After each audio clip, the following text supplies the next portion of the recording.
ทุกขังอริยสัจจังชาติปิทุกขาชราปิทุกขามรณะปิทุกขังโส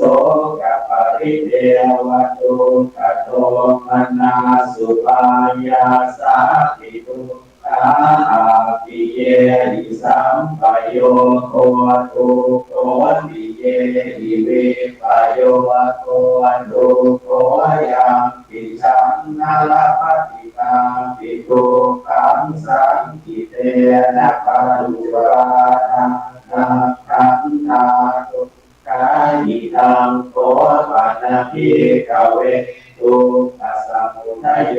อริยสัจจังญายังตัณหาโกโนภวิกาตังทิราคะสัมปตาตาตระตาทินันทิเดสายยติธรรมกามตัณหาภวตัณหาวิภวตัณหาอิทังโอปะนะภิกขเวทุกขนิโรธอริยสัจจังโยตัสสะเยวะตัณหายาเสสวิราคะนิโรธชาโกปฏินิสาโกโม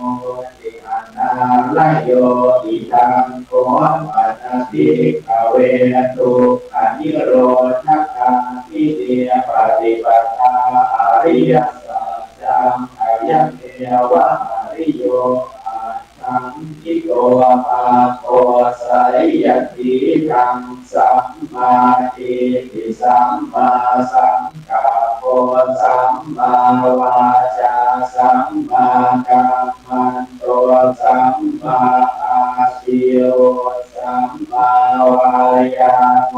สัมมาสติสัมมาสมาธิธังทุกขังอริยสัจจังติเมภิกขเวปุเพอนันโนสุเตสุตัมเมสุจักขุงอุทธัปปาทิญาณังอุทธัปปาทิปัญญาอุทธัปปาทิวิชชาอุทธัปปาทิอาโลโกอุทธัปปาทิตังโภปนิจังตุเจงมันก็เอาจังปริญญายันติเมภิกขเวปุเพอนันโนสุเตสุตัมเมสุจักขุงอุทธัปปาทิญาณังอุทธัปปาทิปัญญาอุทธัปปาทิวิชชาอุทธัปปาทิอาโลอุทธัปปาทิตังโภปนิจังทุกขังอริยสัจจังปริญญาตันติเมภิกขเวปุเพอนันโนสุเตสุตัมเมสุจักขุงอุทธัปปาทิญาณังอุทธัปปาทิปัญญาอุทธัปปาทิวิชชาอุทธัปปาทิอาโลโกอุทธัปปาทิธังทุกขสมุทัยโยอริยสัจจังติเม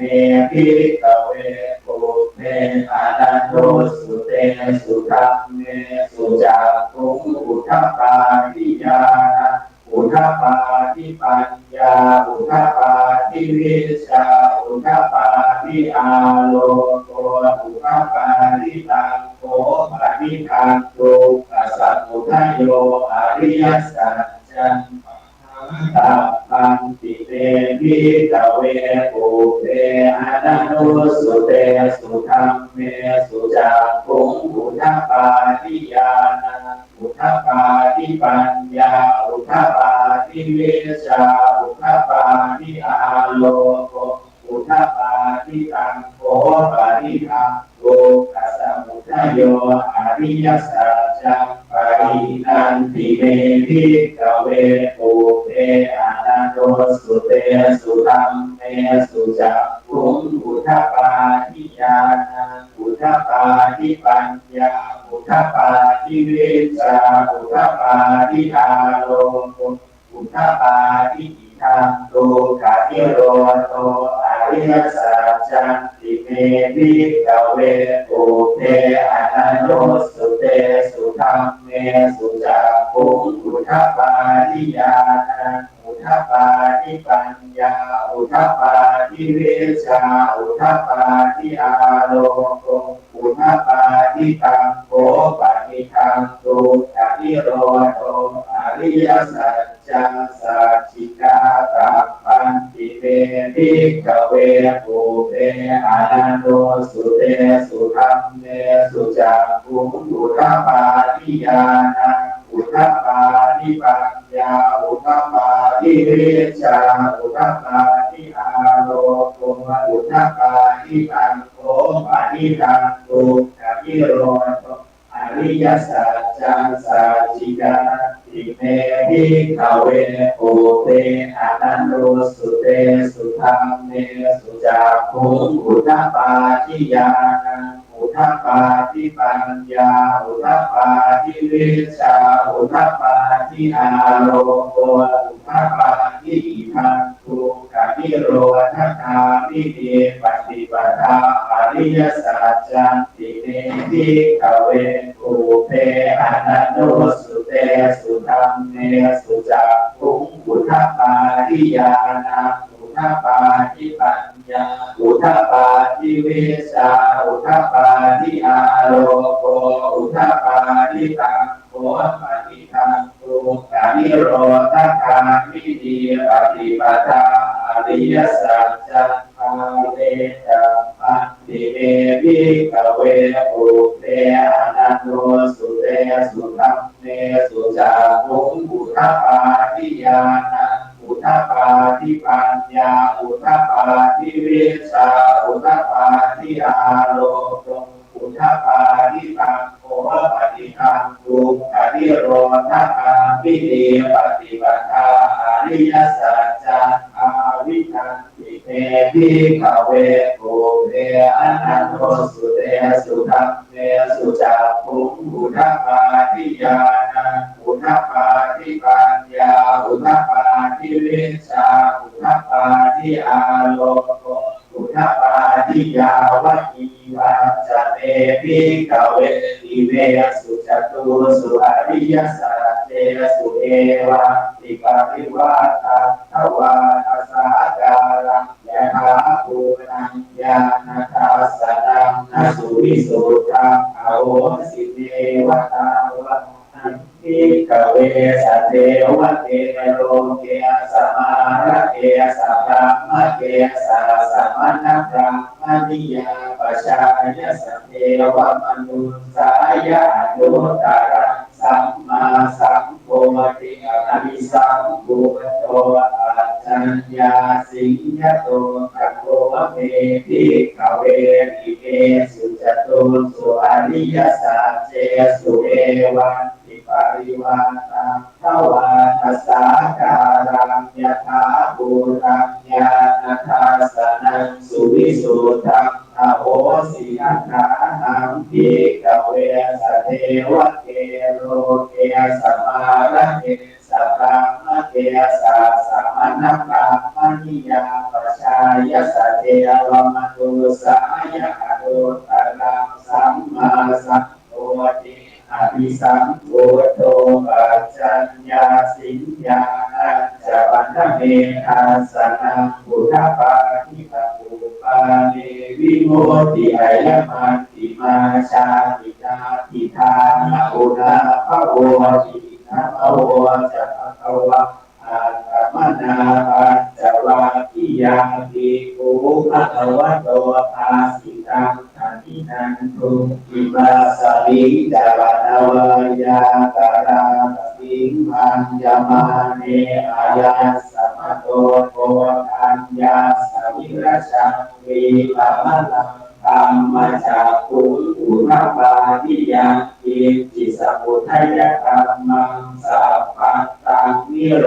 ธธัมมังติปวาติเตจะภควตาธัมมจักเกอุมมาเอวาสัทธมนุสาเวสุงเอตาภควตาปาราณสิยอิสิปัตตะเรมิคทาเยอโดตรังธัมมจักกังภวติตังอาปะตุลัตติยังสัมเตนะวาธัมมเตนะวาเทเวนะวาม เรนวาคังพุนาวาเกนะจิวาโลกัสสมิเตอุมมานังเทวานังสัตตาสุตวาจาตุมหาราชิกาเทวาสัพพมนุสาเว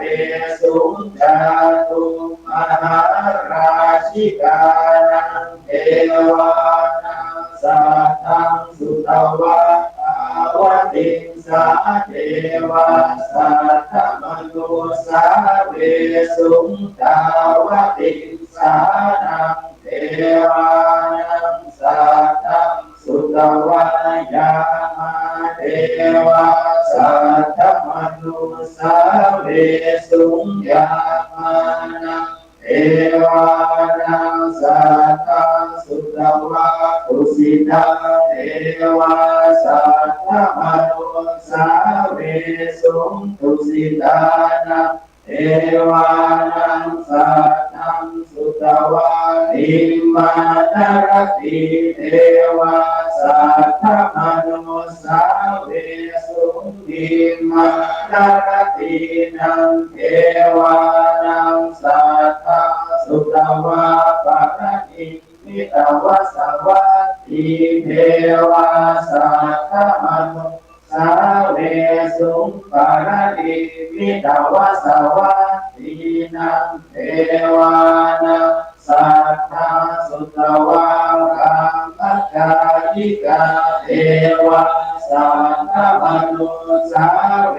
สุเอตังภะคะวะตาอาราณสิยังอิสิปัตตาเนมิกตาเยอนุตตรังธัมมจักกังปวัตติตังอาปฏิวัติยังสัมมาเนนวะกัมมะเนนวะเอเวนวะมาเรนวะพระมุนาวะเกนะจิวะโลกัสสมิติหันเตนะตะเน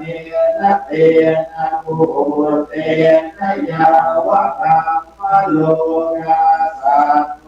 อาภุคาจิมายะจันทสัสสะหัสสีโลกะนาตุสังกาติสัมปะกังปิสัมปะเวทิอาคัมมาโนจะโอลาโรภาสุโรเกปาตุระโมสินามิกามิวะเทวานังเทวานุภาวะอะระโตภะคะวะปุณานังปุณาเอสินัญญาสิวัตโตโตทัญโยอัญญาสิวัตโตโตทัญโยติตินังอายัสสมะโตโตทัญญาสัญญาโตทัญโยตเววะนามังอาโหสิติ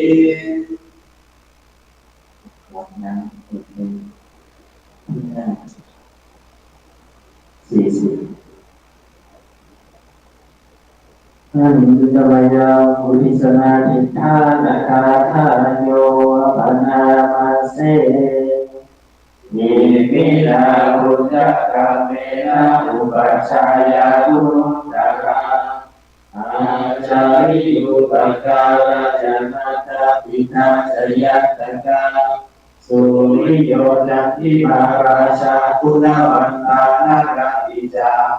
ธรรมมาราไตนาจโลกปาราชเทวตายาโมมิตามนุสาจามัจจตาเวริยาปิจาสาเปสัตตาสุขีโหตุปุญญานิปักตานิเมสุขังจติวิธังเตตุกิปัปปะเมตาโวมัตตังอิมินาปุญญกัมเมนะอิมินาอุทิเสนะจาวิปัสสุระเมเจวะตังอุปาทานเชตตังเยตังตังเมหินาธัมมายาวานิพานะโตอะมังนาสันตุสัพพะทาเยวะยะตาชาโตภะเวภะเว อุชุติตาสติปัญญาสังเลโภวิริยตินามาราภัตุโนกาสังกตุจาวิริเยสุเมโพนาทิภาวะโรนาโทธัมโมนาโทอะรุตตโมนาโทปัจเจกพุทโธจะสังโฆนาโทตโรมะมะเตโสตมานุภาเวนะมาโลกาสังลักขันตุมา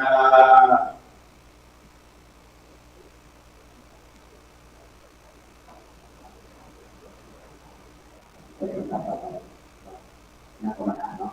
เดี๋ยวขออนุญาตนะเดี๋ยวขอเป็นตัวแทนเป็นผู้ของการขึ้นกรรมฐานนิดนึงนะแล้วหลังจากนั้น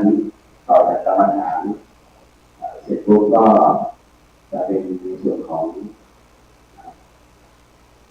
แผ่เมตตาเนาะแล้วก็จากนั้นก็จะเป็นเอาสุจรรนะครับขออนุญาต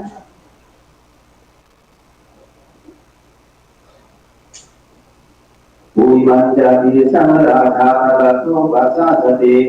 รัตปานังอธิปติมหาราชาจะสัสิโตปุตตะเกกัสสะกาโวอัมมานามาภลาจิมันโตสุติมันโตวันวันโตยาสัติโนโมธัมมานาทังโสอาทินันจะมีสังราชาวิโรโหตปัสสะสติอุปทานังอธิปติมหาราชาจะสัสิโตปุตตะเกกัสสะกาโวอัมมานามาภลาจิมันโตสุติมันโตวันวันโตยาสัติโนโมธัมมานาทังโสปัจฉิมันจะติสังราชาวิรูปัสโสปัสสะสตินาภานังอธิปติมหาราชาจะสัสิโตปุตตะเกกัสสะกาโวอัมมานามาภลาจิมันโตสุติมันโตวันวันโตยาสัติโนโมธัมมานาทังโสอุตระกติสังราชาตุเวโลกาลคัสติยาธานังอธิปติมหาราชาจะสัสิโตปุตตะเกกัสสะกาโวอัมมานามาภลาจิมันโตสุติมันโตวันวันโตยสัติโนโมธัมมานาทังโสปุริมันจติสังกัตระโตทักิเดนะวิโรหโตอาจิเนนะวิโรหโตกุเวโรตรังกิสังจัตตารโตเตมหาราชามันตาจตุโลกิสัทธะธรรมานาทังโสต่อไปนะครับก็จะเป็นส่วนการที่กรรมฐานนะครับก็ขออนุญาต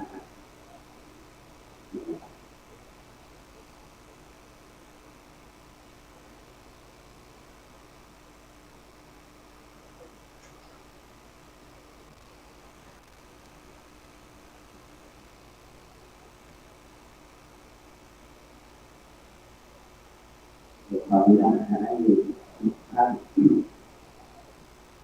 กล่าวโมพร้อมๆกันนะครับหลังจบนะครับนะโมตัสสะภะคะวะโตอะระหะโตสัมมาสัมพุทธัสสะนะโมตัสสะภะคะวะโตอะระหะโตสัมมาสัมพุทธัสสะนะโมตัสสะภะคะวะโตอะระหะโตสัมมาสัมพุทธัสสะพุทธังสรณังคัจฉามิธัมมังสรณังคัจฉามิสังฆังสรณังคัจฉามิทุติยัมปิพุทธังสรณังคัจฉามิทุติยัมปิธัมมังสรณังคัจฉามิทุติยัมปิสังฆังสรณังคัจฉามิตติยัมปิพุทธังสรณังคัจฉามิตติยัมปิธัมมังสรณังคัจฉามิตติยัมปิสังฆังสรณังคัจฉามิปานาติปาตาเวรมณีสิกขาปะทังสมาธิยามิอะทินนาทานาเวรมณีสิกขาปะทังสมาธิยามิอะ พรหมจาริยาเวรมณีสิกขาปะทังสมาธิยามิมุสาวาทาเวรมณีสิกขาปะทังสมาธิยามิสุราเมรยามัชฌะปมาทฐานาเวรมณีสิกขาปะทังสมาธิยามิวิกาลโภชนาเวรมณีสิกขาปะทังสมาธิยามินัจจคีตาวาทิตาวิทุกทัสสนาบาลาคันธาวิเลปนะธารณะมันธนะวิปูตนะธานาเวรมณีสิกขาปะทังสมาธิยามิอุจจาสยนามหาสยนาเวรมณีสิกขาปะทังสมาธิยามิอิมานิยตาสิกขาปะทานิสีเลนะสุปฏิยันติสีเลนะโภคสัมปดาสีเลนะติปุติยันติสัสมาสีลังอิโสอะเยตอนนี้ทุกท่านได้ทำจิตใจแล้วนะครับก็เดี๋ยวเวลากันตอนสุดท้ายเอาไว้เพื่อสำหรับง่ายต่อการทำโมสิกรรมนะฮะต่อไปก็เป็นการขึ้นกรรมฐานนะฮะอันนี้ว่าตามนะฮะนักโมพร้อมกันสามจบนะฮะนะโมตัสสะภะคะวะโตอะระหะโตสัมมาสัมพุทธัสสะนะโมตัสสะภะคะวะโตอะระหะโตสัมมาสัมพุทธัสสะนะโมตัสสะภะคะวะโตอะระหะโตสัมมาสัมพุทธัสสะต่อไปต้องทำนะหรือว่าเพื่อสะดวกให้น้องจิตตามนะต้องขออนุญาตพ่อแม่ครูบาอาจารย์ที่อาจจะต้องขอบทมาบางตัวลงนะครับดูอิมาหังภควาอัตตาภาวังตุมหากังปาริจักชามิข้าแต่สมเด็จพระผู้มีพระภาคเจ้าผู้เจริญข้าพระพุทธเจ้าทั้งหลายขอน้อมถวาย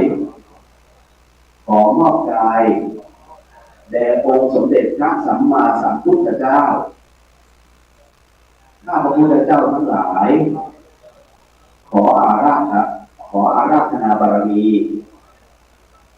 พระพุทธเจ้าทุกๆพระองค์พระปัจเจกพุทธเจ้าทุกๆพระองค์พระธรรม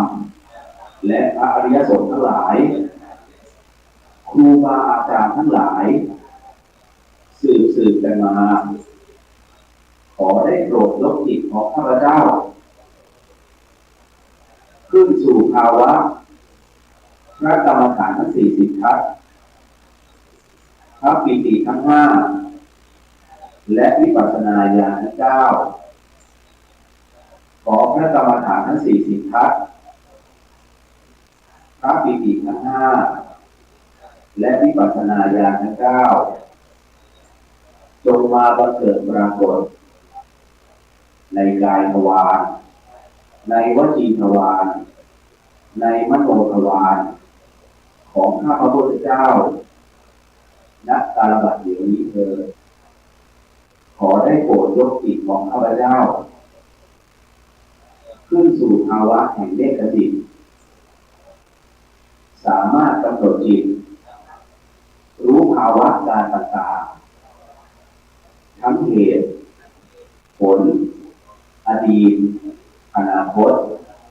และปัจจุบันได้ทุกขณะจิตที่ปรารถนาจะรู้เมื่อรู้แล้วขอให้เห็นภาพนั้นได้ชัดเจนแจ่มใสและพยากรณ์ได้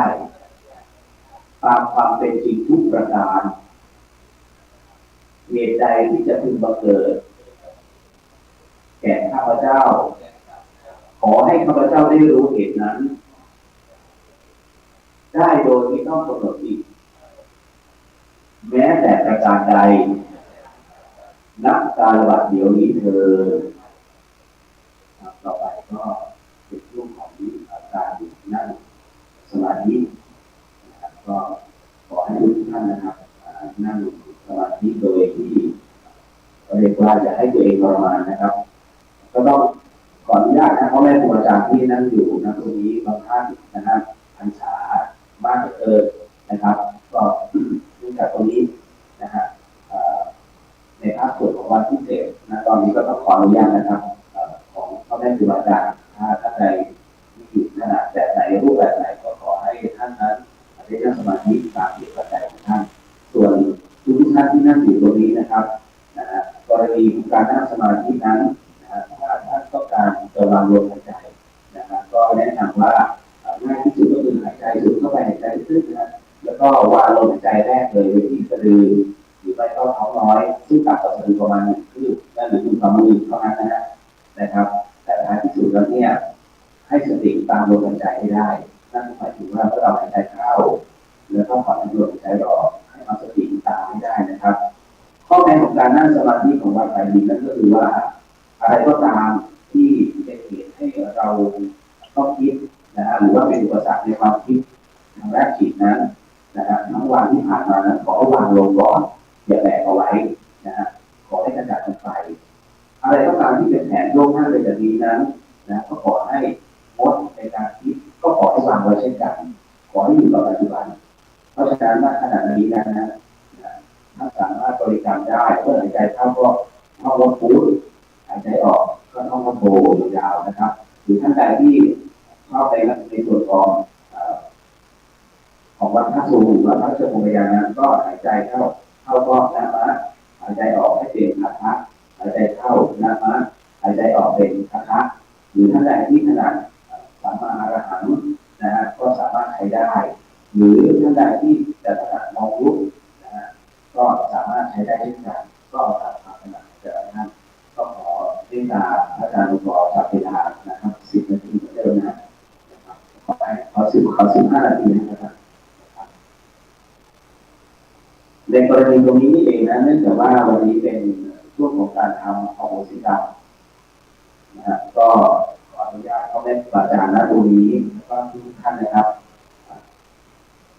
ในการบรรยายธรรมะด้วยนะครับแล้วก็เนื่องจากว่าออกอากาศทางช่อง YouTube ว่าแต่รวมไปถึงในส่วนของ Facebook ส่วนตัวแล้วตรงนี้เพื่อกระจายธรรมะให้ไปสู่ทางบ้านด้วยนะครับในวันนี้เพื่อจะทำการประกาศขออโหสิกรรมนั้นก็ขออนุญาตในการบรรยายทำเบื้องต้นหากผิดพลาดหรือว่าตรงไหนก็แล้วแต่ขอน้องอโหสิกับพ่อแม่ครูบาอาจารย์นะตรงนี้ด้วยครับถ้าท่านพร้อมแล้วก็นั่งสมาธินะครับก็จะลงใจดูใจเข้าลึกผ่านลมใจออกยาวดูใจเข้าลึกผ่านลมใจออกยาวทุกครั้งในการทำสมาธินั้นเป็นสายที่เรียกว่าของอาจารย์ต่างๆไม่ว่าเป็นสายป่าก็ดีหรือว่าจะเป็นสายบ้านก็ดีในการนั่งสมาธิทุกครั้งนั้นถ้าจะไม่ส่งจิตออกภายนอกเพราะนั่นหมายถึงว่าให้สำรวจภายในหัวใจของเราภายในร่างกายของเรากรณีที่เราสามารถสำรวจจิตสำรวจกายได้นั้นก็ลมหายใจนั้นมุ่งเข้าสู่ไปที่ปลายทางของมันความว่างเปล่าเริ่มจะเกิดขึ้นพยายามกำหนดไม่ได้แต่หลายท่านที่ไม่เคยนั่งสมาธิก็มองดูว่ามันอาจจะมีเสียงรบกวนจิตก็จะไปตามนั้นจิตของเรานั้นมีความละเอียดนะเมื่อมีเสียงรบกวนจิตจะไปก็จริงแต่จำได้ไหมครั้งแรกที่บอกว่าให้เอาลมหายใจเจ็บมากเอาไว้นั่งจุดใดจุดหนึ่งไม่ว่าจะเป็นสะดือหรือว่าที่ท้องน้อยก็ตามถ้ามีเสียงรบกวนหรือว่าจะเป็นเสียงเด็กเสียงรถยนต์เสียงมอเตอร์ไซค์หรือเสียงอะไรก็แล้วแต่จิตก็จะไปตามนั้นเพราะจิตเกิดความสงสัยคนวอนแต่เมื่อจิตสงสัยแล้วปุ๊บมันก็ไม่กลับมาที่เดิมโดยธรรมชาติของจิตนั้นจะว่องแวกได้ไม่เกิน1-2 นาที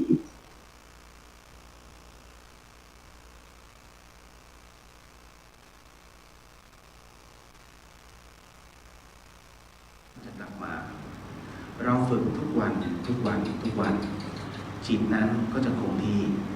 ต่อให้ไปปุ๊บมันก็จะกลับมา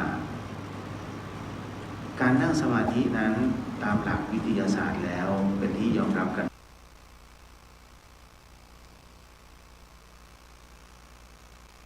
ก็ใช้หลักของกรรมฐานและสมาธิในการเจริญสติเพื่อรักษาร่างกายและก็ธาตุขันธ์หลวงปู่ละไมใช้สมาธิในการที่ทำให้ใจจิตแห้งลงหลวงปู่ชอบหัสโนท่านใช้สมาธิในการรักษากายรักษาจิตรักษาโรคภายในหลวงพ่อประสิทธิ์ปุญญมังคโรท่านใช้สมาธิในการรักษาธาตุขันธ์ต่อที่ไม่สบายถ้าจะเปลี่ยนปัญญาบริโภคท่านใช้สมาธิ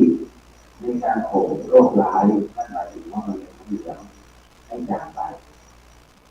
ทุกรูปนั้นที่กล่าวมาท่านใช้สมาธิในแก่กล้าของท่านที่ฝึกปฏิบัติมาโดยทั้งสิ้นเข้ามาโขมและมองภายในร่างกายเกิดแผลทุกส่วนนั้นการมองร่างกายที่แตกฉานทุกอนู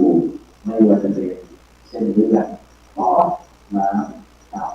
ไตในกระทั่งการหมุนเวียนเมื่อมองไปแล้วมองทั้งหมดมองให้เห็นเลือดมองให้เห็นเนื้อและหลังจากนั้นมองเห็นกระดูกจากมองให้เห็นกระดูกนั้นก็จะมองให้เห็นว่าภาพทั้งหมดนั้นมันเป็นสูญญากาศนั่นหมายถึงว่าไม่มีกายทุกสิ่งนั้นเกิดขึ้นเพราะว่าจิตเรานั้นผ่านการพิจารณาเป็นที่เรียบร้อยทานศีลภาวนาแน่นอนที่สุดคารวะของเราต้องทำสิ่งนี้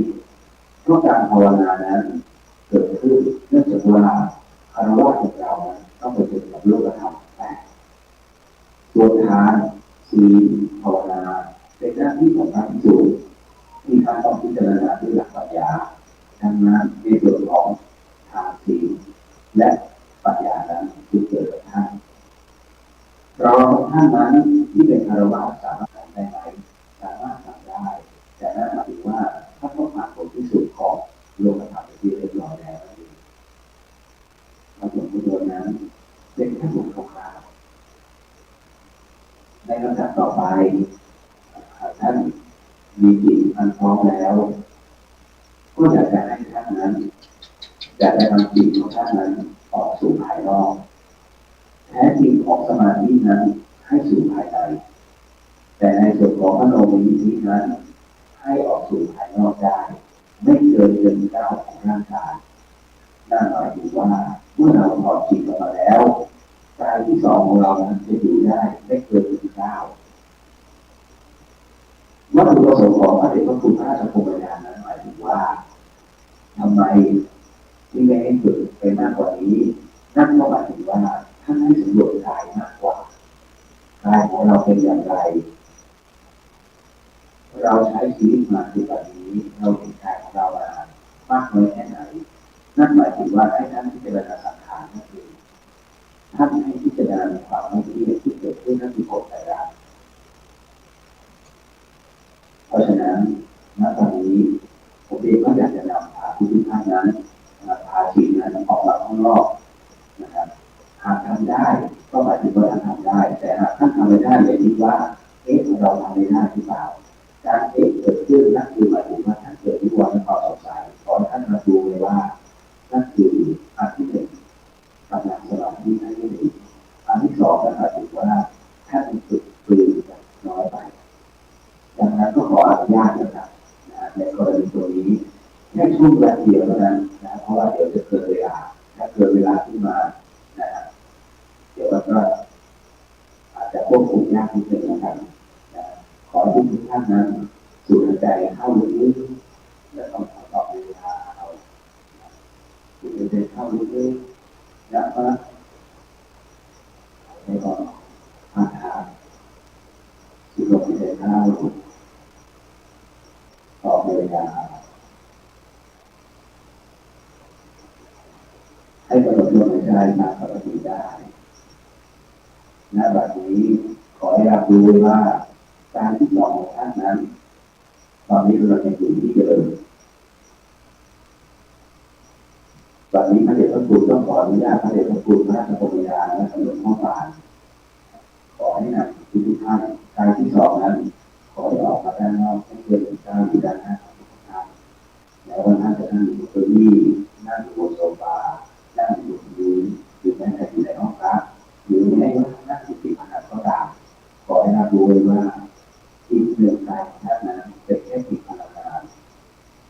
มันตัวเป็นที่นั้นหมายถึงว่าเรียนเข้าใจการสร้างภาพขึ้นมานั้นคือภาพของตัวเราและแบบนี้ตัวเราอยู่ตัวนั้นไม่อยู่ข้างหน้าขอให้เอาจิตของเรานั้นไปปลูกไว้กับกายของเราแล้วให้มองลงมาที่กายของเราในขณะที่ท่านนั่งอยู่นั้นท่านสมาธิอยู่และตัวเป็นตัวนั้นของท่านนั้นอยู่ข้างหน้าจดสำรวจตัวเองว่าในขณะที่ท่านนั่งนั้นตั้งแต่ศีรษะจนปลายเท้านั้นวันนี้สังขารของท่านเป็นเช่นไรค่อยๆพิจารณาตามหลักของเราว่าเราใช้ชีวิตมา10 กว่าปีแล้วหรือ20 กว่าปีแล้วหรือ50 กว่าปีแล้วหรือ70 กว่าปีแล้วหรือร่างกายของฉันเป็นแบบนี้แล้วหรือเมื่อก่อนอะไรที่เป็นแบบนี้นี่คือกฎของใจนะรู้สึกนั้นเมื่อมีเกิดขึ้นและตั้งอยู่ในปัจจุบันเป็นตัวเราเมื่อสังเกตตรงนี้เรียบร้อยแล้วว่าร่างกายของเราประมาณไหนเราให้เดินมาทางขวามือแล้วก็มาอยู่ทางด้านขวาให้สำรวจเนาะว่าศีรษะของเรานั้นเป็นยังไงหลังของเราลงไปมือของเราที่เคยวางอยู่ในตรงนี้มันเคยไปเจอกับหัวร่วงหรือบางทีอะไรเปลี่ยนแปลงไหมหรือนะสวัสดิ์สวายอ่อนนุ่มแข็งกร้าวเกิดขึ้นได้ไหมมันเกิดขึ้นได้อย่างไรทั้งหมดทั้งมวลนั้นเป็นผลที่เกิดขึ้นเอาละเมื่อสำรวจแล้วให้เดินกลับมาไปข้างหลังเดินต่อไปวนไปให้ถึงด้านหลังของเรากายหนึ่งร่างกายของท่านนั้น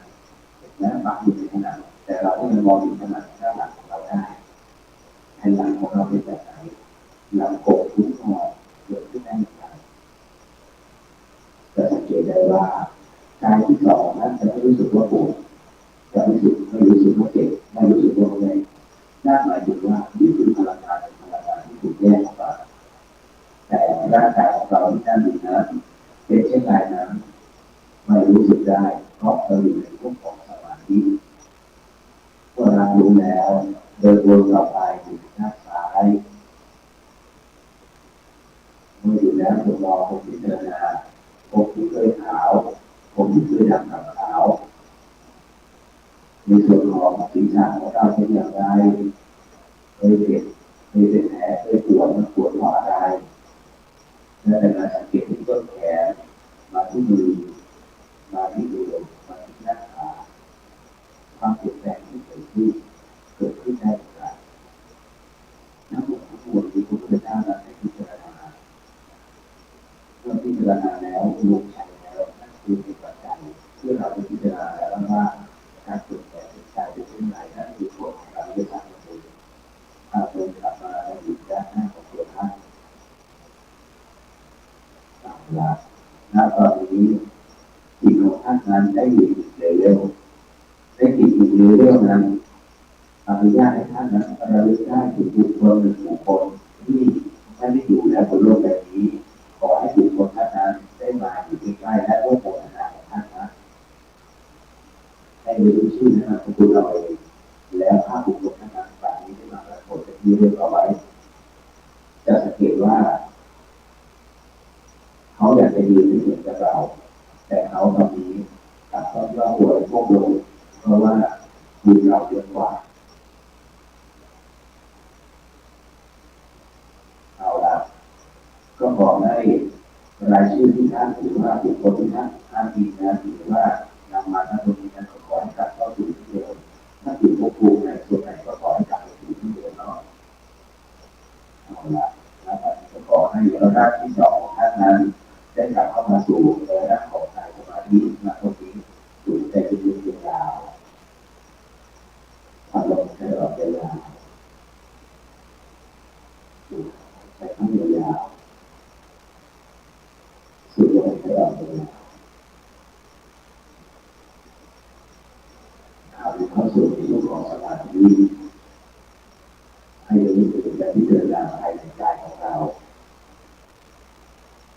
เดินลมหายใจนะฮะเมื่อมันผ่านช่องจมูกแล้วผ่านเข้ามาเรื่อยๆเข้ามาหน้าสะโพกลงมาเรื่อยๆนะตรงนั้นเองจิตของท่านนั้นจะสร้างภาพขึ้นมาแล้วเห็นพิจารณาภายในว่าปอดของเราเป็นอย่างไรเส้นเลือดเป็นอย่างไรลำไส้เป็นอย่างไร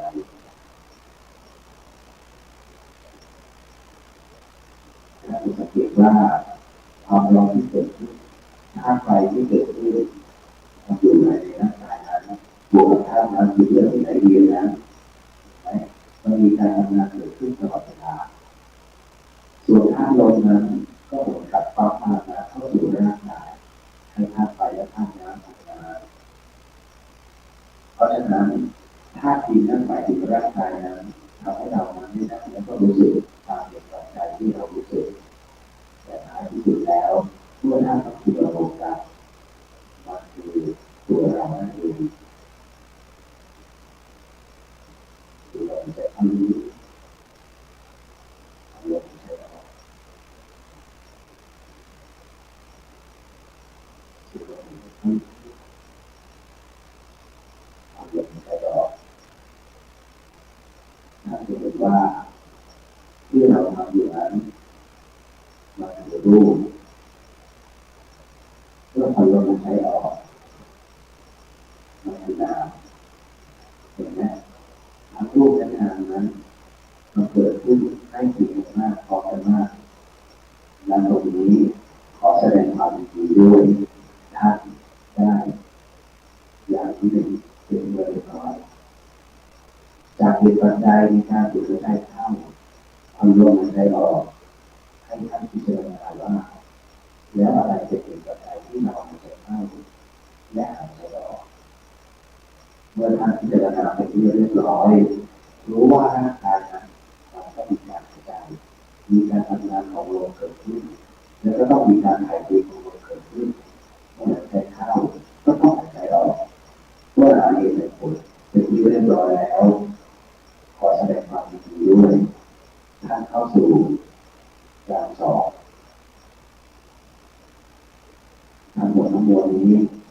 เมื่อเรารู้เป็นที่เรียบร้อยว่าอะไรเป็นอะไรเป็นที่เรียบร้อยเมื่อเกิดปุ๊บแล้วดับเลยสิ่งหนึ่งสิ่งใดก็ตามที่เราคิดเราเห็นเราปฏิบัติแล้วดับเลยขอแสดงความยินดีด้วยท่านเป็นท่าน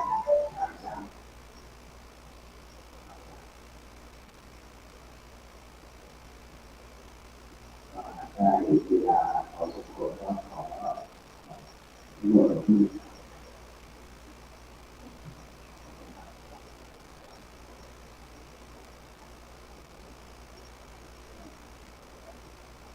เราเอาในวิชาที่พระอาจารย์บอกให้ที่เราเป็นที่ท่านไทยและท่านที่จะคิดว่าสัพเพสัตตา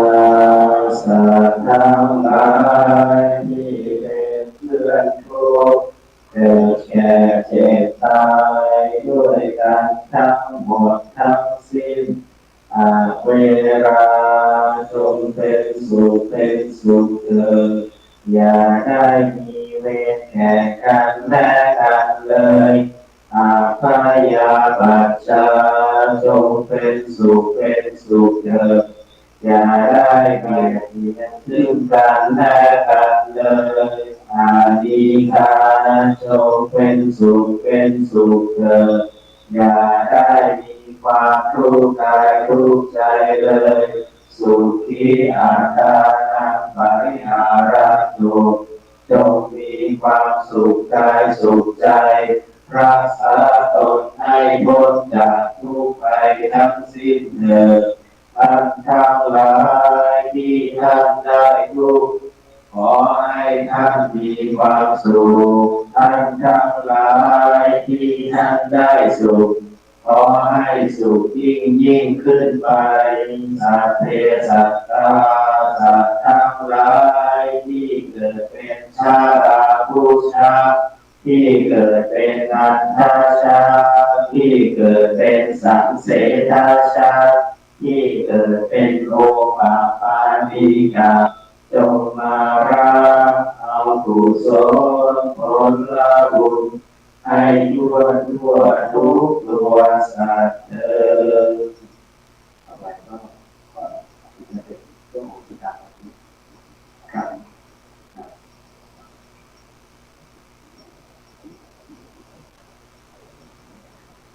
ต้องบอกกันว่าในส่วนของ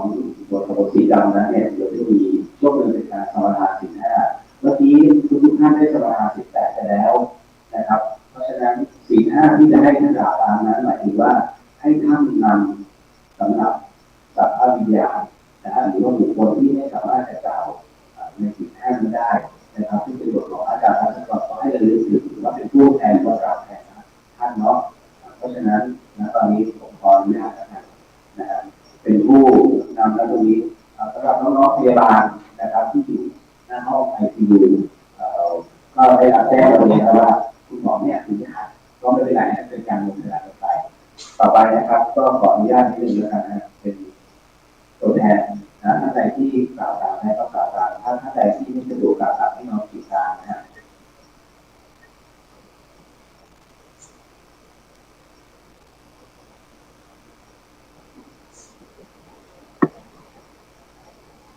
ขอบรมทุกท่านอนุญาตแด่องค์สมเด็จพระสัมมาสัมพุทธเจ้าทุกพระองค์พระอาจารย์นพวรพิโสโสพระอาจารย์สมบัติภูริปัญโยท่านอาจารย์นาชีเดือนท่านอาจารย์พิพิธ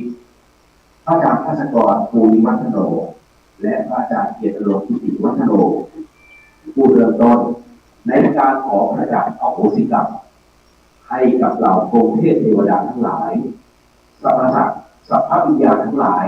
ให้ได้ร่วมเมตตาให้อโหสิกรรมกับเหล่าผู้ร่วมประกาศและโมทนาความดีอันเป็นเมตตาและมหากุศลในครั้งนี้ขอจงประทานอนุญาตด้วยเถิดขอทุกท่านนะครับตั้งนะโมพร้อมกันสักจบนะฮะนะโมตัสสะภะคะวะโตอะระหะโตสัมมาสัมพุทธัสสะนะโมตัสสะภะคะวะโตอะระหะโตสัมมาสัมพุทธัสสะนะโมตัสสะภะคะวะโตอะระหะโตสัมมาสัมพุทธัสสะต่อไปเป็นการชุมนุมโดยเราขอให้ทุกท่านและกำหนดจิตกำหนดใจว่าใครก็ตามที่เคยเป็นพี่เป็นน้องเป็นผู้ที่มีพระคุณของเรานั้นเป็นเจ้ากรรมนายเวรของเรานั้นบัดนี้เรามีจิตอันเป็นมหากุศลที่จะประกาศให้อโหสิกรรมเพื่อเป็นธรรมะพยานา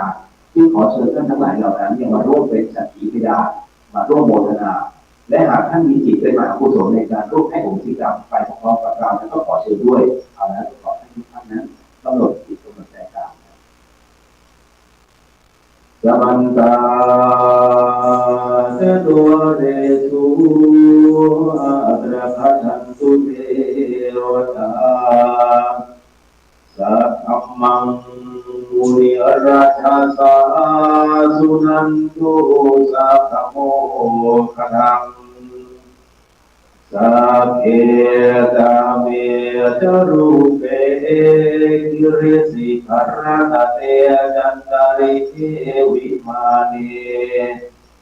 วิเประเทตะคาเมตรุมนันทาเนเกหาวะตุมหิเกเตมอุมมาตยันตุเทวะจลตระวิสเมยะคันตามนาคานติทันตาสันติเกยังมุนิวรวจนังสาธโมเมสุดันตุธรรมสวนการุยามะทันตาธรรมสวนการุยามะทันตาธรรมสวนการุอายังพันตากราบได้นะครับโมทนาสาธุโมทนาสาธุโมทนาสาธุกับพระสัมมาสัมพุทธเจ้าทุกพระองค์โมทนาสาธุโมทนาสาธุโมทนาสาธุก กับพระธรรมเจ้าทุกพระองค์โมทนาสาธุโมทนาสาธุโมทนาสาธุกับพระอริยสัจเจ้าทุกพระองค์โมทนาสาธุโมทนาสาธุโมทนาสาธุกับพระปัจเจกพุทธเจ้าทุกพระองค์โมทนาสาธุโมทนาสาธุโมทนาสาธุกับพระอัครสาวกเจ้าทุกพระองค์โมทนาสาธุโมทนาสาธุโมทนาสาธุกับพระอสิติมหาสาวกเจ้าทุกพระองค์โมทนาสาธุโมทนาสาธุโมทนาสาธุกับพระอรหันตสาวกเจ้าทุกพระองค์ขอพระบรมทุกขานุญาตขอพระองค์ทรงประทานพระวโรกาสให้ข้าพระพุทธเจ้าและคณะขอด้วยองค์เทพเทวดาทั้งหลายสัพพวิญญาณทั้งหลายสัพพเจ้ากรรมนายเวรทั้งหลายได้ทำพิธีขออโหสิกรรมในกรรมทั้งหลายทั้งปวงที่ข้าพเจ้าทั้งหลายได้เคยประมาทล่วงเกินแก่องค์พระศาสดาสัมมาสัมพุทธเจ้าพระธรรมเจ้าพระอริยสัจเจ้าท่านผู้ทรงคุณพระคุณความดีและบารมีธรรมทั้งหลายด้วยกายก็ดีด้วยวาจาก็ดีหรือแม้ด้วยใจก็ดีนับแต่อดีต16 อสงไขยแสนกับจนถึงปัจจุบันชาติเพื่อความหมดเวรสิ้นกรรมเพื่อมรรคผลนิพพานและความวิมุตติหลุดพ้นได้โดยง่าย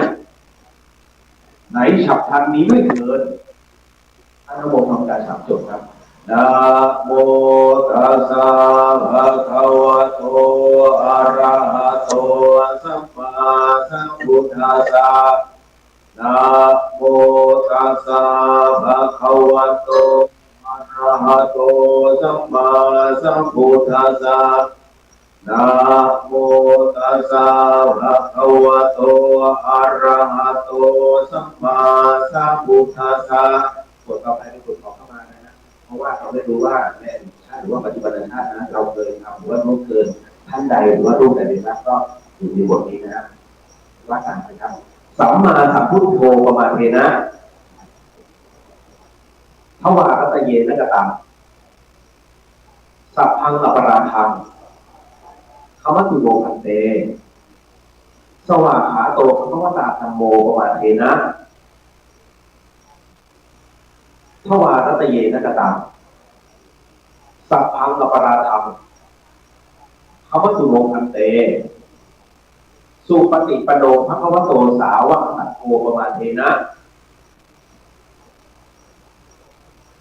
ทวารัตเยนะกตังสัพพังอปราทังคำว่าตุโลคันเตรัตนัตเยประมาเทนะทวารัตเยนะกตังสัพพังอปราทังคำว่าตุโลคันเตสังโฆอริยสังโฆประมาเทนะทวารัตเยนะกตังสัพพังอปราทังคำว่าตุโลคันเตเถเรมหาเถเรประมาเทนะทวารัตเยนะกตังสัพพังอปราทังคำว่าตุโลคันเตทานบารมีทานอุปบารมีทานปรมัตถบารมีศีลบารมีศีลอุปบารมีศีลปรมัตถบารมีเนคขมมะบารมีเนคขมมะอุปบารมีเนคขมมะปรมัตถบารมีปัญญาบารมีปัญญาอุปบารมีปัญญาปรมัตถบารมี วิริยะบารมีวิริยะอุปบารมีวิริยะปรมัตถบารมีขันติบารมีขันติอุปบารมีขันติปรมัตถบารมีสัจจะบารมีสัจจะอุปบารมีสัจจะปรมัตถบารมีอธิษฐานบารมีอธิษฐานอุปบารมีอธิษฐานปรมัตถบารมีเมตตาบารมีเมตตาอุปบารมีเมตตาปรมัตถบารมีอุเบกขาบารมีอุเบกขาอุปบารมีอุเบกขาปรมัตถบารมีญาณสัมปันโนประมาณเทนะทวารัตเยนะกตังสัพพังอปราทังคัมมตุโลกันเตญาณวิมุตติบารมีญาณวิมุตติอุปบารมีญาณวิมุตติปรมัตถบารมีญาณสัมปันโนประมาณเทนะทวารัตเยนะกตังสัพพังอปราทังคัมมตุโลกันเตมรรคผลนิพพานบารมีมรรคผลนิพพานอุปบารมีมรรคผลนิพพานปรมัตถบารมีญาณสัมปันโนประมาณเทนะทวารัตเยนะกตังสัพพังอปราทังคัมมตุโลกันเตคุรุอาจาริเยประมาณเทนะทวารัตเยนะกตังสัพพังอปราทังคัมมตุโลกันเตมาตาปิตเรประมาณเทนะทวารัตเยนะกตังสัพพังอปราทังคัมมตุโลกันเตโมทนาสาธุโมทนาสาธุโมทนาสาธุต่อไปเดี๋ยวผมจะกล่าวคนเดียวนะขอให้ทุกท่านน้องติดตามแล้วก็คณะสัมภาระที่อยู่บ้านก็ให้น้องติดตามนะขออัญเชิญองค์เทพเทวดาสรรพสัตว์สัพพเจ้ากรรมนายเวรทั้งหลายของท่านทั้งหลายที่อยู่ณที่นี้จงมาณที่นี้ทุกคนจงมาณที่นี้ทุกคนจงมาณที่นี้ทุกคน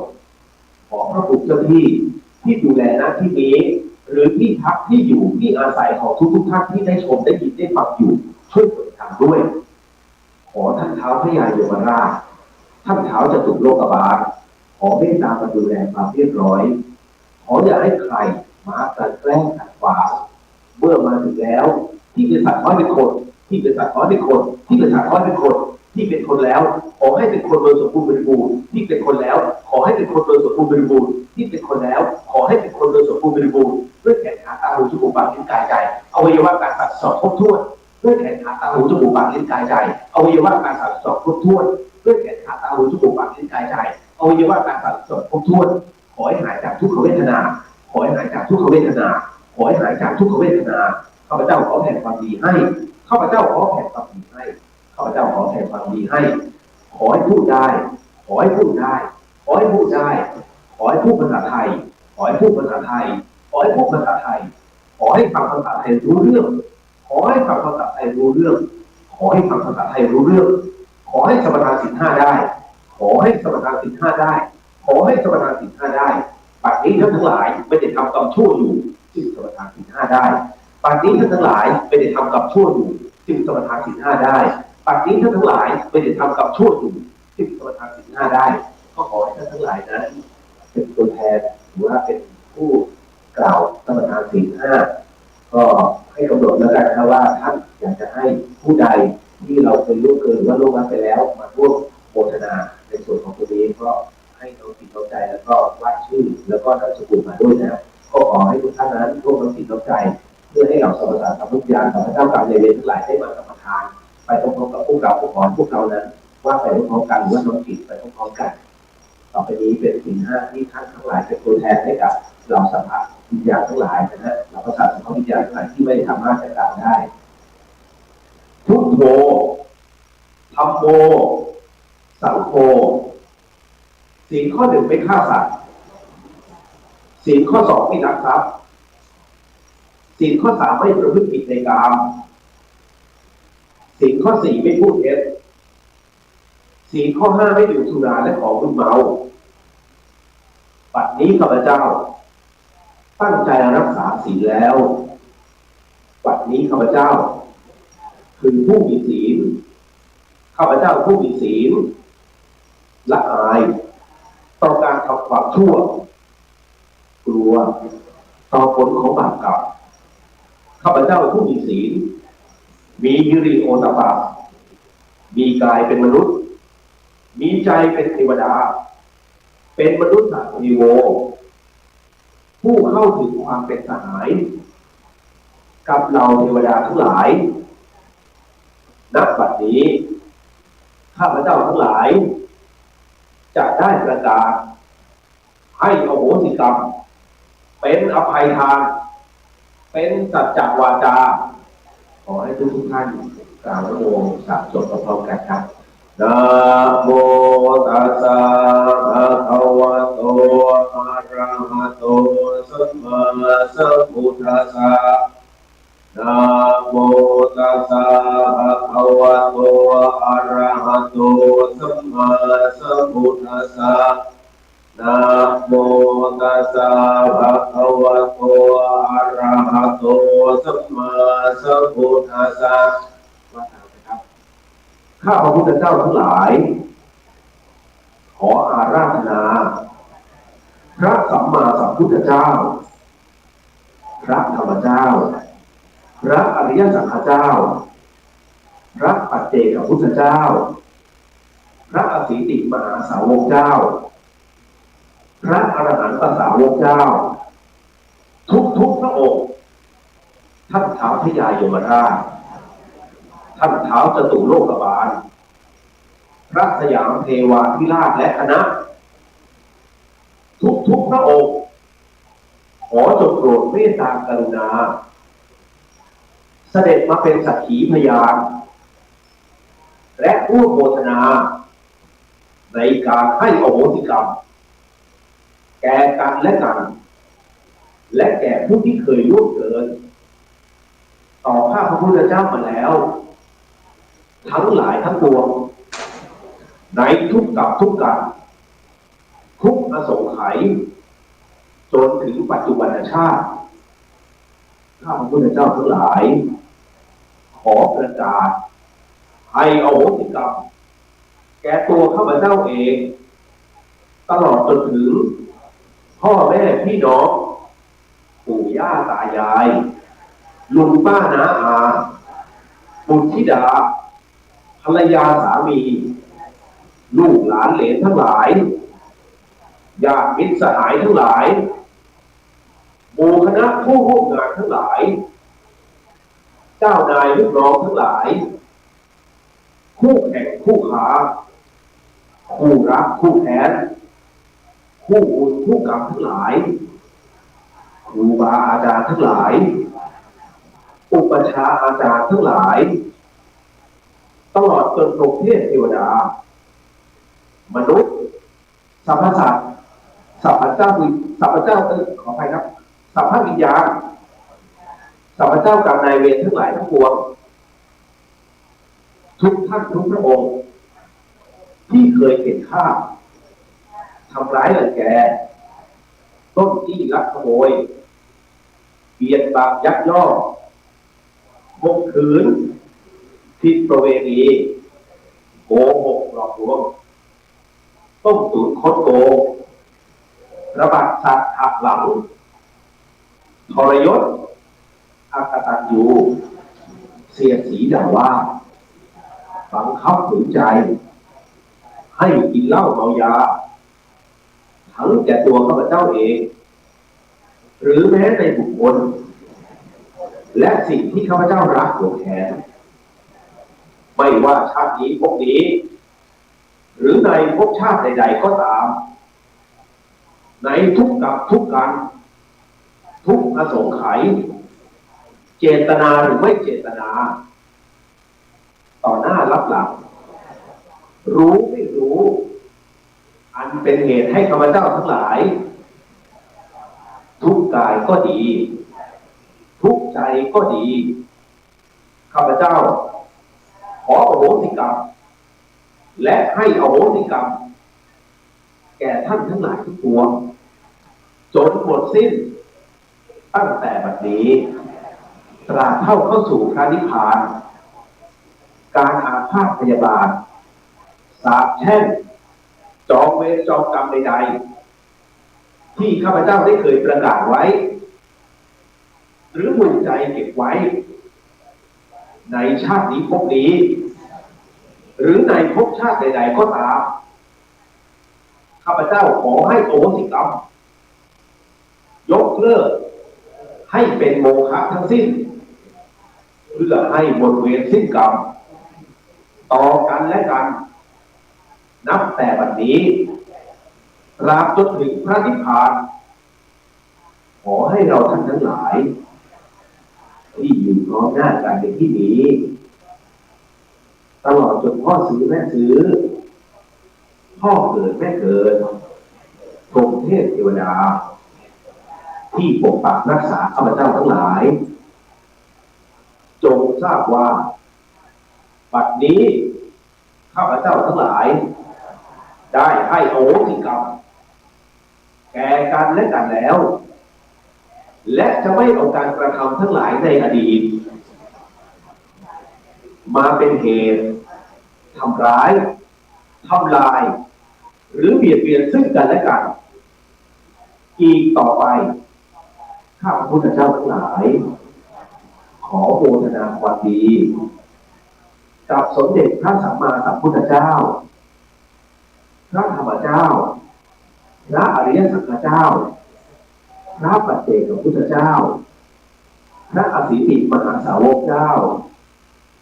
พระอรหันตสาวกเจ้าทุกพระองค์ท่านท้าวพญาโยมราชท่านท้าวจตุโลกบาลพระสยามเทวาธิราชและคณะทุกพระองค์ได้โปรดเมตตากรุณาเสด็จมาเป็นสักขีพยานในการให้อโหสิกรรมของข้าพระพุทธเจ้าทั้งหลายโมทนาสาธุโมทนาสาธุโมทนาสาธุด้วยอานิสงส์แห่งการให้อโหสิกรรมนี้ขอให้เจ้ากรรมนายเวรทั้งหลายทั้งปวงของข้าพเจ้าจงกรุณาให้อโหสิกรรมแก่ข้าพระพุทธเจ้าโดยง่ายเถิดโมทนาสาธุโมทนาสาธุโมทนาสาธุขอให้กรรมทั้งหลายทั้งปวงจงเป็นอโหสิขอให้กรรมทั้งหลายทั้งปวงจงเป็นอโหสิขอให้กรรมทั้งหลายทั้งปวงจงเป็นอโหสิขอให้วิบากกรรมชั่วและโรคภัยทั้งหลายทั้งปวงจงยุติการส่งผลขอให้วิบากกรรมชั่วและโรคภัยทั้งหลายทั้งปวงจงยุติการส่งผลขอให้วิบากกรรมชั่วและโรคภัยทั้งหลายทั้งปวงจงยุติการส่งผลขอให้วิบากกรรมดีทั้งหลายทั้งปวงจงส่งผลสำเร็จขอให้วิบากกรรมดีทั้งหลายทั้งปวงจงส่งผลสำเร็จขอให้วิบากกรรมดีทั้งหลายทั้งปวงจงส่งผลสำเร็จโมทนาสาธุโมทนาสาธุโมทนาสาธุ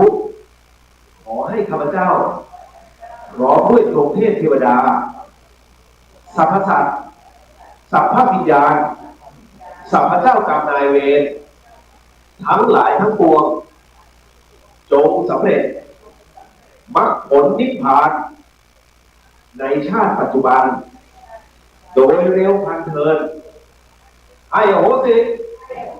ให้อโหสิให้อโหสิขออโหสิขออโหสิขออโหสิให้อโหสิให้อโหสิ ไอ้โหสิขอโหสิขอโหสิขอโหสิไอ้โหสิไอ้โหสิไอ้อโหสิดูดูดูประกอบให้ทุกท่านนะไปโหสิกับคนรอบๆท่านนะทั้งหน้าทั้งหลังทั้งข้างซ้ายทั้งขวาขออนุญาตขอโหสิพ่อแม่ครูบาอาจารย์ที่อยู่ข้างหน้าด้วยนะครับทุกท่านที่อยู่ในทุกเกิดขอโหสินะแล้วก็ให้โหสินะขอโหสิให้โหสิขอโหสิให้โหสิแล้วก็ทุกท่านที่อยู่บ้านขอโหสิและให้โหสินะก็เป็นที่เรียบร้อยแล้วก็ต่อไปนี้ก็ล้างกันไปนะถ้าเอาขอโหสิแล้วก็เขาให้โหสิเรากรรมนั้นถือว่าเป็นโภคะทันทีนะต้องให้เขากล่าวโหสิอย่าได้ติดชื่อใดชื่อหนึ่งเพราะว่าถ้าเราไปติดเขาก็จะติดเราเช่นกันนะครับก็ต่อไปก็ขออนุญาตนะส่งตรงนี้ให้หลวงพี่โอบอกเราครับผมจะได้กล่าวคำถวายดอกไม้ถือแต่ว่าก่อนที่จะถือเดี๋ยวเราการท่านจะเอาพระพุทธรูปครับวันนี้จะเย็นๆในศาลานะครับเพราะว่ามีตัวแทนอยู่แถวอุโบสถจะได้โยมช่วยกันยกโต๊ะโค้งนั้นก็ได้ครับมาตั้งไว้สักตรงกลางหมายถึงว่ามีแตนถ้าคนตายแล้วมีหลังแตนมีฝนตกด้วยอยู่นะฝนอาจจะหยุดแล้วแต่ว่าอาจจะเพื่อป้องกันการเกิดอันตรายจะบอกว่าก่อนหน้านี้หลวงปู่ศิลาได้บอกเลยว่าฝนตกแต่ว่าไม่ที่ไหนบอกเราไปได้เดินไปได้ลุกนะเดินกัน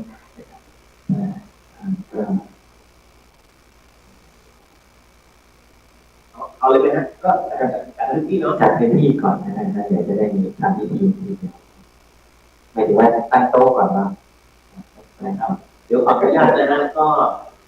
เอาเฉพาะตั้งโต๊ะก่อนแล้วเดี๋ยวเรานั่งอธิษฐานนะครับได้ครับตั้งโต๊ะก่อนแล้วก็พออธิษฐานเสร็จเราก็ขยับเก้าอี้เอาอันนี้เนาะตั้งตรงกลางนี้ตรงกลางหน้าแยกโยมให้เอาโต๊ะใหญ่สูงๆแล้วเราจะเอาพระพุทธรูปโต๊ะกลมนั่นเลยก็ได้โต๊ะกลมด้านหลังหรือว่าโต๊ะสแตนเลสด้านนอกแล้วก็เอาผ้าคลุมมาสักหน่อย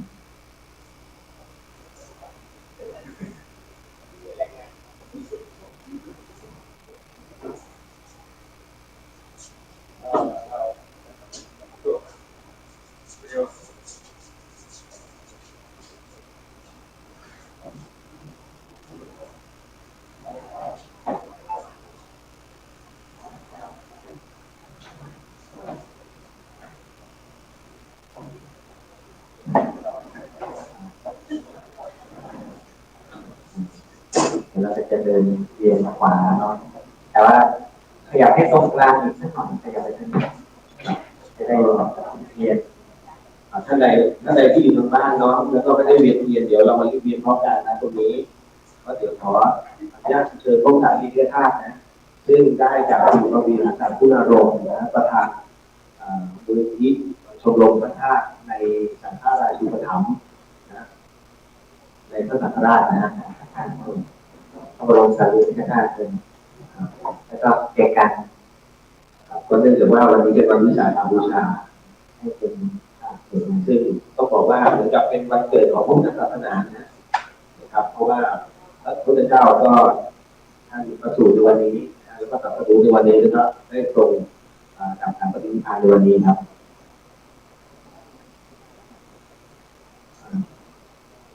แล้วก็กับไม้ทุกเทียนให้ปลาเกินถึงกันแข่งกัน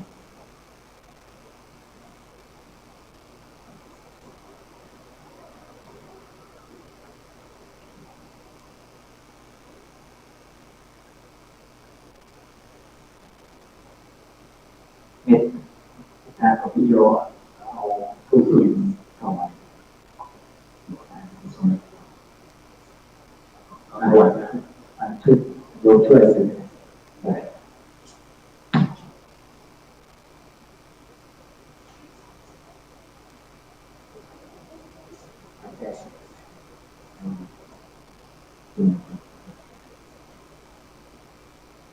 อาเทศเดี๋ยวลืมเทียนอาเทศเดือนคนละอันก็ได้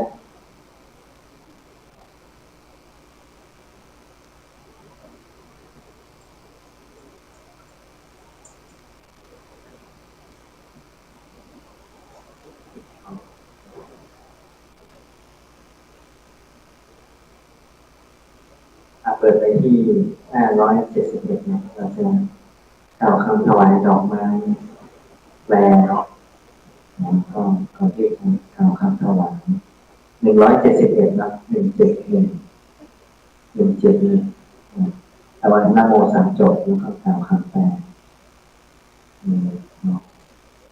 มาตรา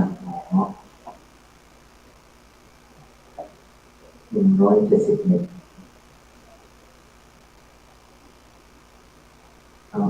ในเมื่อมีหนังสือทุกคนเราว่าไปพร้อมกันเลยดีกว่าครับนะโมสามจบก่อนถ้างั้นก็จะถ้าว่าพร้อมกันก็จะบาลีด้วยนะครับนะโมตัสสะภะคะวะโตอะระหะโตสัมมาสัมพุทธัสสะนะโมตัสสะภะคะวะโตอะระหะโตสัมมาสัมพุทธัสสะนะโมตัสสะภะคะวะโตอะระหะโตสัมมาสัมพุทธัสสะยะมังหาโคมายังภะคะวะตังสรณังคัจฉาโยโนภะคะวะสัทธายาสัจจะมะยังภะคะวะโตธัมมังโปรเจนะอาโหสิโคโสภะคะวะมัชฌิเมสุชนะปะเทสุอาริยเกสุมนุเสสุอุปปันโนอาติโยชาติยาโคตโมโคเตนะสังฆยะปุตโตสังฆยะตุลาปะภะชิโตสัพเพวะเกโลเกสัมมาระเกสัพพะมะเกสัสสะมะนะพรหมนิยาปัจจายะสะเทวมนุสยามนุตตรังสัมมาสัมโพธิอภิสัมพุทโธนิสังสยังโกโสภะคะวะอะระหังสัมมาสัมพุทโธวิชาจารณะสัมปันโนสุขโตโลกวิทูอานุตตโรปุริสธรรมสารถิสัทธาเทวมนุษย์สานังพุทโธภะคะวะสวากาโตโกปัญญเอนะภะคะวะตาธัมโมสัมภิติโกอาการิโกเอหิปัสสิโกโอปัญญิโกปัจจตังเวทิตาโพวินโยหิสุปฏิปันโนโคปนัสสะภะคะวะโตสาวกสังโฆอุชุปฏิปันโน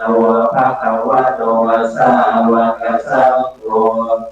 ญาญาปฏิปันโนภะคะวะโตสาวกสังโฆสังฆิติปฏิปันโนภะคะวะโตสาวกสังโฆยาภิธรรมจัตตาริปุริสยุคตานิอัตถปุริสบุคคลาเอสะภะคะวะโตสาวกสังโฆอาหุไนโยภาหุไนโยภากิไนโยอัญชลิกรณิโยอนุตตรังปุญญาเกตังโลกัสสะ มานังภะคะวันตังอุทิสักตายาวะเทวะทัสสะเนนะตังภะคะวันตังอนุสริตวาปัสสะทะสังเวคาปฏิลาภายะมายังโคอิตาระหิ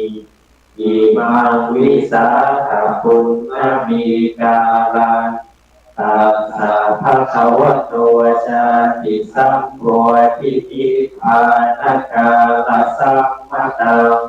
ปัตตวาอิมังทานังสัมปัตตาอิเมทันทัตถิปะภูปะภูอาทิสักการเรนิตวาอาตโนกายังสักการุปัฏฐานังกาลิตวาตัสสะภะคะวะโตยะถาพุทเตคุเนอนุสสรันตาอิมังพุทธะปฏิมาคาราติขัตโตปัฏฐานินังกามิสามายะถาอิเตอิสักการเรอิปุชังกุรุมานาสาธุโนทันเตภะคะวาสุติราปริพุทโธปิยาตาเพหิอุเนหิอาทินารัมมตตายะปัญญายมาโนยิเมอัมเพหิทัตถิเตสังคาเรปฏิคันหารุอัมมาตังนิคารตังอิตายาสุขายาเราทั้งหลายถึงพระผู้มีพระภาคเจ้าพระองค์ใดว่าเป็นที่พึ่งพระผู้มีพระภาคเจ้าพระองค์ใดเป็นศาสดาของเราทั้งหลายเราทั้งหลายชอบใจธรรมของพระผู้มีพระภาคเจ้าพระองค์ใดพระผู้มีพระภาคเจ้าพระองค์นั้นแลได้ทรงอุบัติแล้วในหมู่มนุษย์ชาวอริยกะในมาชิงชนบทพระองค์เป็นกษัตริย์โดยพระชาติเป็นโคดมโดยพระโคดเป็นโอรสแห่งสากยะเสด็จออกบรรพชาจากสากยะตระกูลพระองค์ได้ตรัสรู้พระอนุตตรสัมมาสัมโพธิญาณในโลกด้วยเทวดามารพรหมในประชาชนกับด้วยสมณะและพราหมณ์กับด้วยเทวดาและมนุษย์ข้อนี้ไม่ต้องสงสัยเลยพระผู้มีพระภาคเจ้าพระองค์นั้นเป็นพระอรหันต์ตรัสรู้ชอบเองทรงถึงพร้อมด้วยวิชาและจรณะเสด็จไปดีแล้วทรงรู้แจ้งซึ่งโลกเป็นสารถีผู้ฝึกบุคคลที่ควรฝึกได้ไม่มีผู้อื่นยิ่งกว่าเป็นศาสดาของเทวดาและมนุษย์ทั้งหลายเป็นผู้ตื่นแล้วเป็นผู้จำแนกธรรมอันหนึ่งพระธรรมอันพระผู้มีพระภาคเจ้าพระองค์นั้นตรัสดีแล้วเป็นคุณอันผู้ได้บรรลุจะพึงเห็นเองไม่ประกอบด้วยการควรเรียกให้มาดูควรน้อมเข้ามาในตนอันวิญญูชนพึงรู้เฉพาะตนสงฆ์สาวกของพระผู้มีพระภาคเจ้าพระองค์นั้นแลเป็นผู้ปฏิบัติดีปฏิบัติตรงปฏิบัติเป็นธรรมปฏิบัติชอบยิ่งนี่คือคู่แห่งบุรุษสี่บุรุษบุคคลแปดสงฆ์สาวกของพระผู้มีพระภาคเจ้านี้ เป็นผู้ควรของคำนับเป็นผู้ควรของต้อนรับเป็นผู้ควรของทำบุญเป็นผู้ควรเคารพกราบไหว้เป็นนาบุญของโลกไม่มีนาบุญอื่นยิ่งไปกว่าก็พระพุทธปฏิมานี้แหละผู้มีจิตศรัทธาเลื่อมใสได้สร้างประดิษฐานไว้อุทิศถวายพระผู้มีพระภาคเจ้าพระองค์นั้นเพื่อจะให้เป็นที่ระลึกถึงพระคุณของพระผู้มีพระภาคเจ้าขอให้เกิดความสังเวชและความเลื่อมใสจะได้เป็นปัจจัยแก่พระนิพพานบัดนี้เราทั้งหลายมาถึงการวิสาขบูชมีนี้เป็นที่รู้กันว่าการเป็นที่ประสูติตรัสรู้และปรินิพพานของพระผู้มีพระภาคเจ้าพระองค์นั้นจึงมาประชุมกันแล้วหน้าที่นี้คือเครื่องสักการะมีประทีปธูปเทียนดอกไม้เป็นต้นเหล่านี้ทำกายของตนให้เป็นดังภาชนะรองรับเครื่องสักการะระลึกถึงพระคุณตามความเป็นจริงของพระผู้มีพระภาคเจ้าพระองค์นั้นจากกระทำประทับศีลพระพุทธปฏิมานี้สิ้นวาระ3 รอบกระทำการบูชาด้วยสักการะทั้งหลายตามที่ข้าพเจ้าทั้งหลายถือไว้แล้วข้าแต่พระองค์ผู้เจริญดังข้าพเจ้าขอโอกาสขออัญเชิญพระผู้มีพระภาคเจ้าแม้ปรินิพพานมาแล้วยังปรากฏอยู่ด้วยพระคุณทั้งหลายอันบุคคลพึงรู้โดยความเป็นอดีตารมณ์จงทรงรับซึ่งเครื่องสักการะอันข้าพเจ้าทั้งหลายถือไว้แล้วนี้เพื่อประโยชน์และความสุขแก่ข้าพระพุทธเจ้าทั้งหลายตลอดกาลนานเทอญ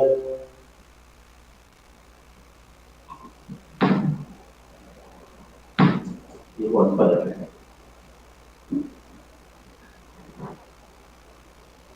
จุดไฟไว้นะจะจุดแล้วนะ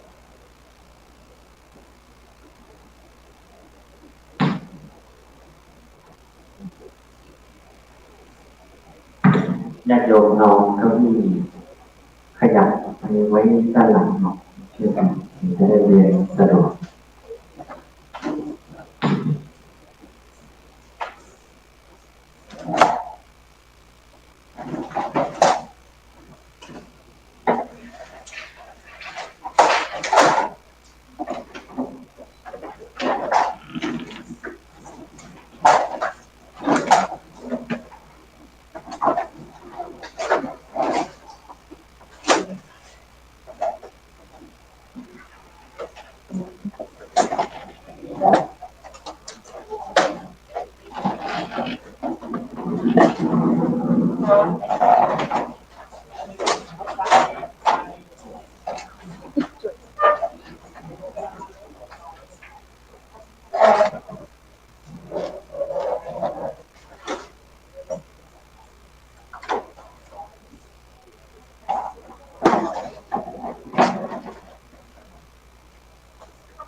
หุนายโยบาหุนายโยสากินายโย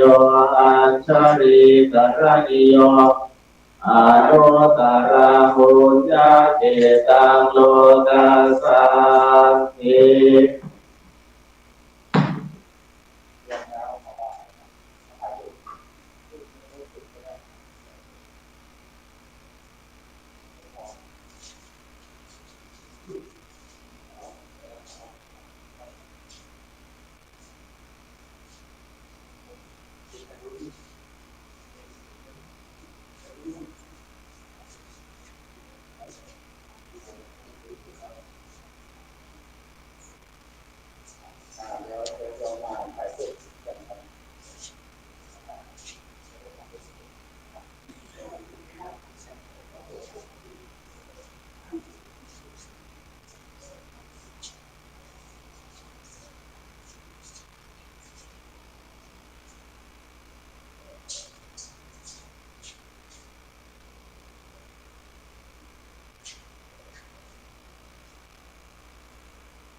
จงได้สมบัติเกียรติแล้วอยากอาจุมามันต้องเสียเลยตัวใหญ่มากเลยเราได้อยู่ข้างหน้าเราใหญ่สบายเราดีแค่โอ้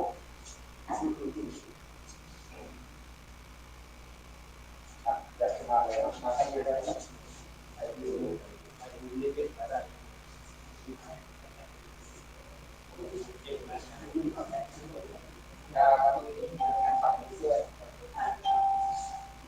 ฟังให้เลยครับโอเคเดี๋ยวจะใส่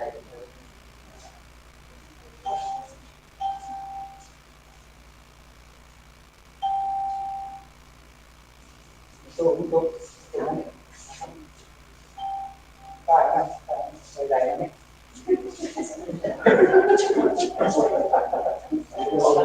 เขาวิ่งมาแล้ว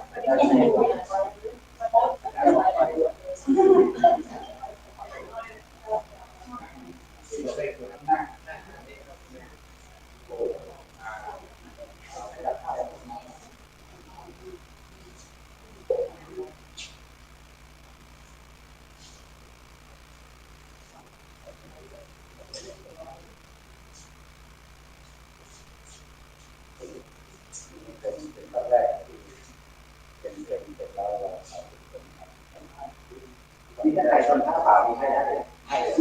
เองเดี๋ยวตัดเตียนบนเกย์ไอ้ไว้สบายนั่งลงนั่งลงนั่งลงไว้นั่งลงก่อนไว้1 2 3ดูวันเรียบร้อยไม่ต้องเป็นเดี๋ยวท่านเดี๋ยวมายกออกเอาท่านไหนยกออกเดี๋ยวท่าน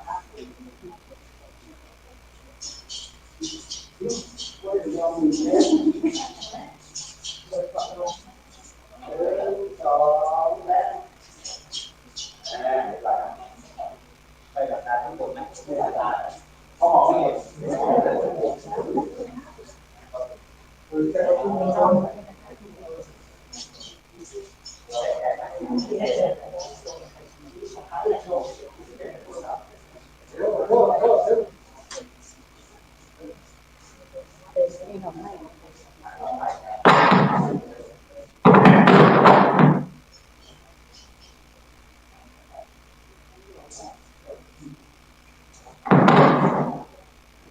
เสียงไม่ต้องจะดังเพราะว่า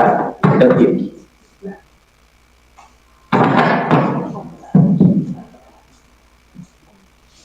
เดี๋ยวมารับพระสุมงคลมาสื่อมาได้สื่อประมวล ไปเลยอ่ะจะรับจากหน้า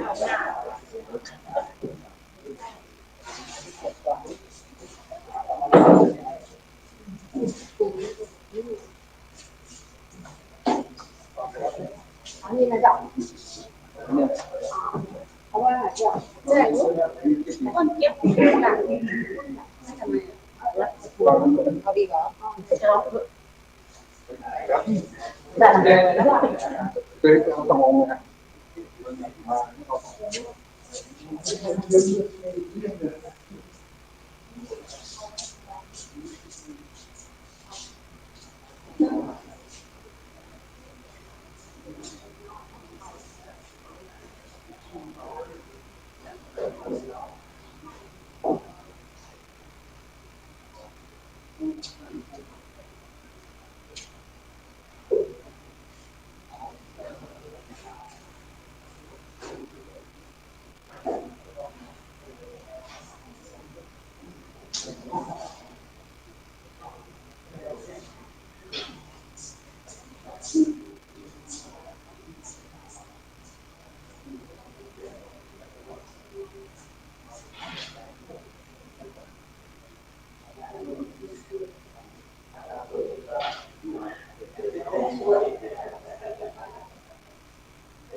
เ